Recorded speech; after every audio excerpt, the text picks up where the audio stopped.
நாடாளுமன்றத்தில் குடியரசுத் தலைவர் தேர்தலுக்கான வாக்குப்பதிவு நடைபெற்று வருகிறது. எம்பிக்கள் வாக்களிப்பதற்காக சிறப்பு ஏற்பாடுகள் செய்யப்பட்டிருப்பது குறித்து நமது சிறப்பு செய்தியாளர் சலீம் தரக்கூடிய கூடுதல் தகவல்களை கேட்கலாம். சலீம், வணக்கம். சொல்லுங்க சலீம், நாடாளுமன்ற வளாகத்தில் குடியரசுத் தலைவர் தேர்தலுக்கான வாக்குப்பதிவு எந்த அளவிற்கு நடைபெற்று வருகிறது? எவ்வளவு எம்பிக்கள் வாக்களித்திருக்கிறார்கள்? அது தொடர்பான தகவல் இருக்கிறதா? சற்று முன் நமக்கு இந்திய தேர்தல் ஆணையம் என்ன சொன்னாங்க அப்படின்னா, சுமார் 70 எம்பிக்கள் மேல வாக்களிச்சிருக்காங்க. நிறைய எம்பிக்கள் நீளமான கியூவில் நின்று கொண்டிருக்கிறார்கள் வாக்களிப்பதற்காக.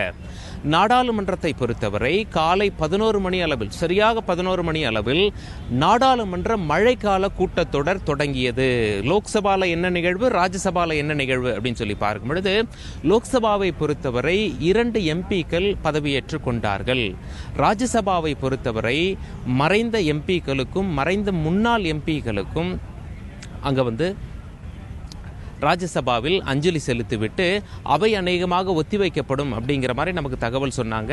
இது ஒரு புறம் இருக்கையில் எம்பிக்கள் நீளமான கியூவில் நின்று வாக்களித்து கொண்டு வருகிறார்கள் அப்படிங்கிற மாதிரி நமக்கு நாடாளுமன்ற வளாகத்திலிருந்து தகவல் சொன்னாங்க. சுமார் 70 எம்பிக்களுக்கு மேல வாக்களிச்சிட்டதா நமக்கு இதுவரை இந்திய தேர்தல் ஆணையம் தகவல் சொல்லியிருக்காங்க.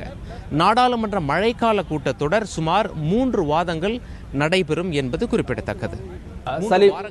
முதல் நபராக பிரதமர் அவர்கள் வாக்களித்தார்கள். அதனைத் தொடர்ந்து முக்கிய அமைச்சர்கள், பல்வேறு கட்சிகளுடைய தலைவர்கள் வாக்களிப்பதற்கான அந்த சாத்தியக்கூறுகள் எப்படி இருக்கிறது? யார் யார் முக்கிய நபர்கள் எல்லாம் வாக்களித்திருக்கிறார்கள் இதுவரை? அதாவது முதல்ல வாக்குப்பதிவு ஆரம்பித்தவுடன் சட்டசபையில் எப்படி 10 மணிக்கு வாக்குப்பதிவு ஆரம்பித்தார்களோ அதே போல நாடாளுமன்ற வளாகத்திலும் சரியாக 10 மணிக்கு வாக்குப்பதிவு தொடங்கிவிட்டது. பிரதமர் நரேந்திர மோடி அவர்களும் பாஜக தேசிய தலைவர் அமித்ஷா அவர்களும் நாடாளுமன்ற வளாகம் ரூம் எண் 62 அந்த ரூமுக்குள்ள போய் தங்களுடைய வாக்கை பதிவு செய்து விட்டார்கள். அதே போல நிறைய எம்பிக்களும் மத்திய அமைச்சர்கள் உட்பட எல்லாம் கியூவில் நின்று வாக்களித்து வருகிறார்கள் நாடாளுமன்ற வளாகத்தில். அதாவது இந்திய தேர்தல் ஆணையத்திலிருந்து நமக்கு என்ன தகவல் சொல்லியிருக்காங்க அப்படின்னா, எம்பிக்கள் வாக்களிப்பதை பொறுத்தவரை எம்பிக்கள் பேனா கொண்டு வந்தா அதை வாங்கி வைத்துக் கொண்டு எங்களுடைய பேனாக்களை நாம் கொடுத்து வருகிறோம். அந்த மாதிரி ஞாபக மறதியில் ஒரு சில எம்பிக்கள் பேனாக்களை கொண்டு வந்து விடுகிறார்கள். அவர்களே அங்கேயே அந்த ரூம் 62 ரூம் எண் உள்ளே நுழைவதற்கு முன்னாலேயே அவர்களுடைய பேனாவை நாங்கள் பெற்றுக்கொள்கிறோம். எங்களுடைய பிரத்யேக பேனாவை அவர்களுக்கு வழங்குகிறோம். அந்த பேனாவில் தான் அவர்கள் குறிக்க வேண்டும். அதே மாதிரி வெளியே போகும்போது எங்க பேனாவை வாங்கி கொண்டு அவர்கள் பேனாவை நாங்கள் கொடுத்து விடுகின்றோம். மற்றபடியாக எந்த குழப்பமும் இல்லாமல் வாக்குப்பதிவு சரிவர நடந்து வருகிறது அப்படின்னு சொல்லி இந்திய தேர்தல் ஆணையம் நமக்கு தகவல் சொல்றாங்க. ஒரு சில எம்எல்ஏக்களும் மாநில சட்டசபையில் வாக்களிக்க முடியாத காரணத்தினால், டெல்லியில் இருக்கும் காரணத்தினால் அவர்கள் நாடாளுமன்றத்திற்கு இங்கே தங்களுடைய வாக்கை பதிவு செய்து கொண்டிருக்கிறார்கள். அப்படி ஒரு எம்எல்ஏ தான் திரு அமித்ஷா அவர்கள், பாஜகவின் தேசிய தலைவர். குஜராத்தில் அவர் எம்எல்ஏவாக இருந்தாலும் அவர் டெல்லியில் இருக்கும் காரணத்தினால் நாடாளுமன்ற வளாகத்தில் வாக்களித்தார் என்பது குறிப்பிடத்தக்கது. சலீம், நீங்க சொன்னீங்க நாடாளுமன்ற எம்பிக்கள் நீண்ட வரிசையில் காத்திருக்கிறார்கள், 2 அவைகளுடைய எம்பிக்கள் அப்படின்னீங்க. அப்போ இந்த வாக்குப்பதிவு எவ்வளவு நேரம் நடைபெறுவதற்கு வாய்ப்பு இருக்கிறது? எத்தனை மணி வரை வாக்குப்பதிவு நடைபெறும்? சட்டசபையில் எப்படி மாலை 5 மணி வரை வாக்குப்பதிவு நடைபெறுகிறதோ அதே போல நாடாளுமன்றத்திலும் மாலை 5 மணி வரை வாக்குப்பதிவு நடைபெறும் அப்படின்னு சொல்லி இந்திய தேர்தல் ஆணையம் சொல்லியிருக்காங்க.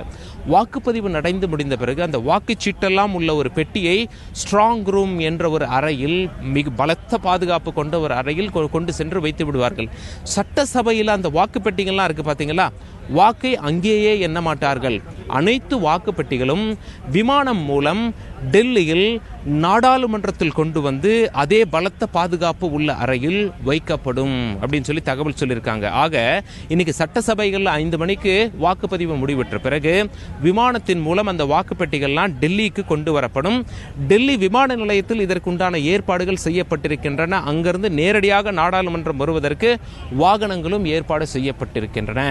அனைத்து வாக்குப்பெட்டிகளையும் பிரித்து வாக்கு என்னும் நடவடிக்கையானது இம்மாதம் 20ஆம் தேதி காலையில் ஆரம்பித்து விடுவார்கள். 20ஆம் தேதி மாலைக்குள் அல்லது மதியமே கூட முடிவு தெரிய வரலாம் அப்படிங்கிற மாதிரி தகவல் சொல்றாங்க. இதுவரை யாருக்கு முடிவு சாதகமாக இருக்கு என நாம் பார்க்கும் பொழுது, பாஜக கூட்டணி கட்சிகளுடைய வேட்பாளர் திரு ராம்நாத் கோவிந்த் அவர்களுக்கு 60% மேல் அவருக்கு சப்போர்ட் இருக்கும் காரணத்தினால், அவர்களுக்கு வாக்குகள் கிடைக்கும் என்ற காரணத்தினால் நிச்சயமாக அவர்தான் அடுத்த ஜனாதிபதி அப்படின்னு சொல்லி நாடாளுமன்ற வளாகத்தில் பேசிக்கொள்கிறார்கள்.